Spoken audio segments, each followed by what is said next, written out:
प्रिय दर्शकों, अगर आपकी किसी भी तरह की मनोकामनाएं जैसे विवाह सुख में परेशानी है या संतान की प्राप्ति नहीं हो रही, संतान को शादी के कई वर्ष बाद भी प्राप्त न होना माता पिता को कष्ट का कारक बन जाता है, या आपके पहले से पुत्री हैं, पुत्र की प्राप्ति नहीं हो रही, या आपकी नौकरी की रुकावट आ रही है, व्यापार में संघर्ष है, कोई काम बनते बनते बिगड़ जाता है, तो एक उपाय कहते हैं 100 उपाय का एक उपाय आपको ऐसा बता रहे हैं, इसको आप करते हैं तो निश्चित रूप से वो रुकावटें दूर होती हैं और मनोकामना पूरी होती है।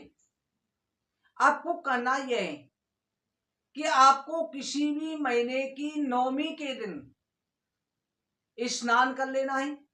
किसी भी महीने कर सकते हैं, अगर शुक्ल पक्ष की 9वीं में करें तो ज्यादा अच्छा है। चांदनी रातों की 9वीं में करना है। जिस दिन 9वीं तिथि है आपको स्नान से शुद्ध होकर के, ध्यान रखें 9वीं तिथि के अंदर करें, स्नान करके शुद्ध वस्त्र धारण करके आंवले के पेड़ के पास जाना है। जाकर के सबसे पहले आंवले पर आप जल चढ़ा दें। जल चढ़ाने के बाद में आपको कलावा मोली 7 बार परिक्रमा करते हुए आंवले पर लपेटनी है। अगर परिक्रमा का स्थान नहीं है तो 7 बार लपेट करके अपने स्थान पर ही 7 बार घूम जाए। फिर आपको रोली से जो लाल चंदन है उससे स्वास्तिक चिन्ह बनाना है। आंवले पर छोटा सा स्वास्तिक चिन्ह बना रहे। एक घी का दीपक जलाना है जो लंबी बत्ती का जलाएं। जला करके उसके बाद वहीं पर बैठ करके ओम नमो भगवते वासुदेवाय इस मंत्र का 108 बार जाप कर लें। यह आपने कर लिया। उसके बाद आंवले की छोटी सी टहनी पर, किसी भी टहनी पर अपनी मनोकामना को 7 बार बोल करके कलावा लपेटना है। आपने कलावा लपेट लिया, प्रार्थना करके घर को वापस आ जाए। दूसरे दिन 10वीं में फिर आपको स्नान करके जाना है। उसी तरह से सारी विधि करनी है। लंबी बत्ती का दीपक जला करके मोली लपेट करके वही विधि करनी है और नई मोली लपेट देनी है टहनी पर।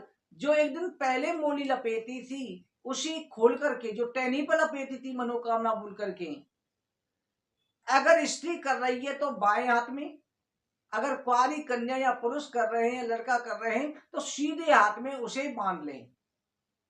देखना कैसी भी रुकावट हो वो रुकावट निश्चित रूप से दूर हो जाएगी और आपकी कैसी भी मनोकामना हो मनोकामना अवश्य पूरी होगी, क्योंकि भगवान नारायण का आंवले के अंदर वास होता है।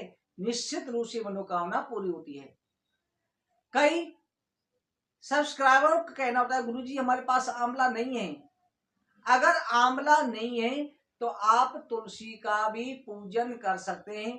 आंवला, तुलसी, बेलपत्र तीनों की विधि समान होती है,